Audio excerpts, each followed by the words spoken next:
নমস্কার বন্ধুরা, সোমা কিচেনে আপনাদের সবাইকে স্বাগত। আজকে একটা আমি নাস্তার রেসিপি নিয়ে এসেছি। তো রেসিপিটা স্কিপ না করে প্রথম থেকে শেষ পর্যন্ত দেখার অনুরোধ রইল। রেসিপিটা ভালো লাগলে একটা ছোট্ট লাইক দিয়ে আর সাবস্ক্রাইব করে আমাকে আপনাদের বন্ধু করে পাশে রাখবেন প্লিজ। তবে বেশি কথা না বাড়িয়ে চলুন তবে দেখে নেওয়া যাক রেসিপিটি। আমি নাস্তাটা বানানোর জন্য এখানে দেখুন গোটা মুগ ডালকে আমি সারা রাত ভিজিয়ে রেখেছিলাম। আর এখানে সমস্ত কিছু কেটে নিয়েছি আমি। আর লাগবে চিড়ে আর সুজি।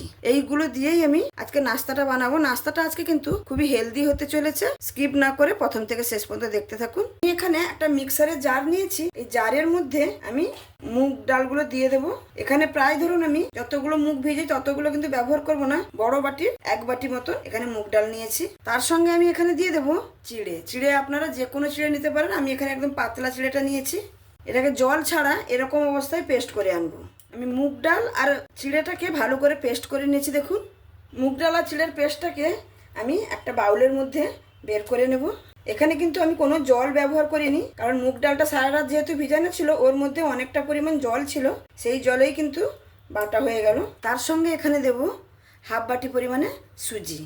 আর দেব কিছুটা কাঁচা লঙ্কা। লঙ্কাটা যে যার ঝাল অনুসারে বুঝে দেবেন। আর দেব টমেটো কুচি, ক্যাপসিকাম কুচি, ছোট ছোট করে কুচিয়ে নিয়েছি সবকিছু। সামান্য একটু পেঁয়াজ কুচি, সামান্য একটু ধনেপাতা কুচি। সবজি এখানে আমার সমস্ত কিছু দেওয়া হয়ে গেছে।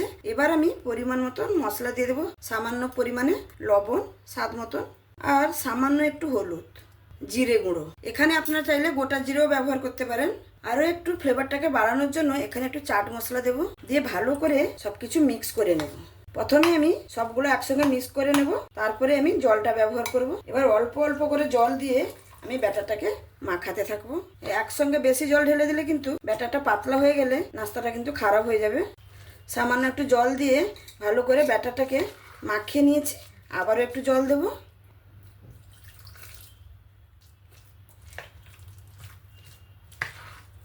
এখানে আবার একটু জল দেব। এখানে আমার ব্যাটারটা দেখে নিশ্চয়ই বুঝতে পারছেন কতটা ঘনত্ব আমি রেখেছি। এরকমভাবে রাখতে হবে।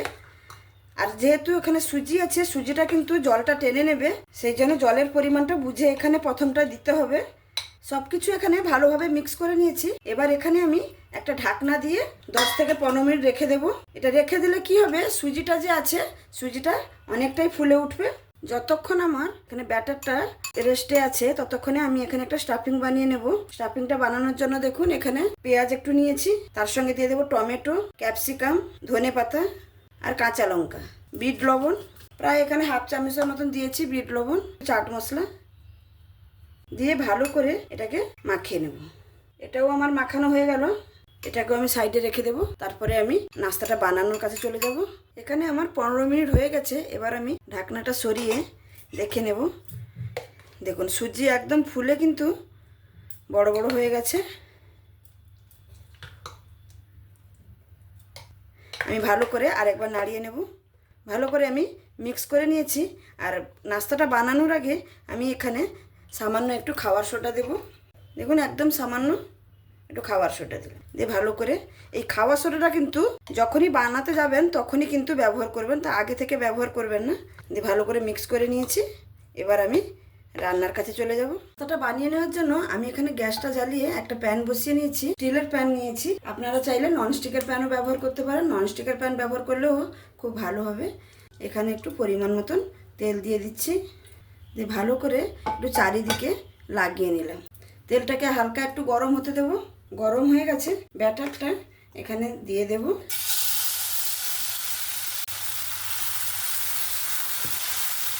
দিয়ে একটু চারিদিকে একটু ছড়িয়ে দেব, একটু সমান করে দেব।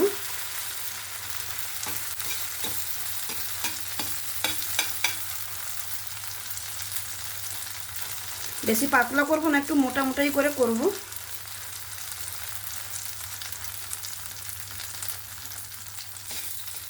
ব্যাটারটা দিয়ে নেওয়ার পরে আমি যে এই সবজির যে মশলাটা করে রেখেছিলাম এটাও দিয়ে দেবো উপর থেকে। এটা উপর থেকে দিয়ে দিলে খেতে কিন্তু খুবই সুন্দর লাগবে, একটা চটপটা টেস্ট আসবে।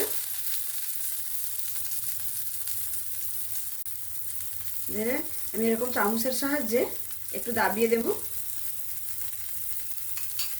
দিয়ে একটা ঢাকনা দিয়ে 2 মিনিটের মতন ঢাকা দিয়ে দেবো। এখানে আমার 2 মিনিট হয়ে গেছে, আমি এবার ঢাকনাটা তুলে নিচ্ছি। দেখুন উপর থেকেও একটু টাইট হয়ে গেছে আর নিচ থেকে দেখুন একদম পুরোটা এখন ছেড়ে দিয়েছে। এবার আমি এরকম করে উল্টে নেব। দেখুন নিচটা কত সুন্দরভাবে হয়ে গেছে। এবার সামান্য আর একটু তেল দিয়ে দেব। এই নাস্তাটা খুবই একটা হেলদি নাস্তা, তেলের ব্যবহার এখানে খুবই কম করা হয়েছে। অপর সাইডটাও 1 মিনিট হতে দেব। আবারও আমি ঢাকনাটা খুলে নিচ্ছি, দিয়ে উল্টো সাইডটা উল্টে নেব। আবার দেখুন এই সাইডটাও সুন্দরভাবে ভাজা হয়ে গেছে। এবার আমি এটা তুলে নিচ্ছি। আবারও একটা বানানোর জন্য সামান্য পরিমাণে একটু তেল দিয়ে দেব। আবারও ব্যাটারটা দিয়ে দেব।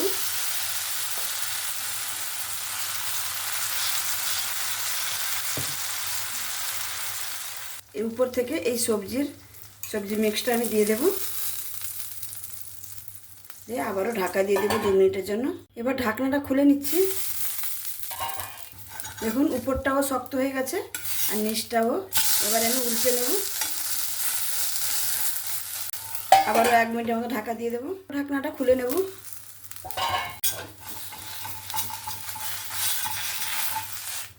দুটো সাইড আমার সুন্দরভাবে ভাজা হয়ে গেল। এবার আমি তুলে নিচ্ছি। এইরকম ভাবে আমি সমস্ত নাস্তাগুলো বানিয়ে নেব।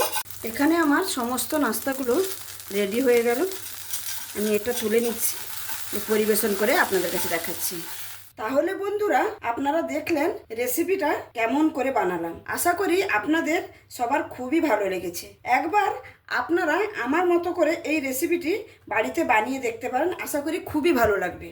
আর এই নাস্তার রেসিপিটা সকালের নাস্তা হোক বা বিকালের নাস্তা হোক, দুটোতেই কিন্তু বড় থেকে ছোট সবাই কিন্তু খুবই পছন্দ করবে। আর আমার এই রেসিপিটা যদি আপনাদের খুবই ভালো লেগে থাকে তাহলে চ্যানেলটিকে লাইক, শেয়ার ও সাবস্ক্রাইব করে আমাকে আপনাদের বন্ধু করে পাশে রাখবেন প্লিজ। আমি আজকে এখানেই শেষ করছি। আবার দেখা হবে অন্য কোনো দিন অন্য কোনো রেসিপির সঙ্গে। সবাই ভালো থাকবেন, সুস্থ থাকবেন, সাবধানে থাকবেন। ধন্যবাদ।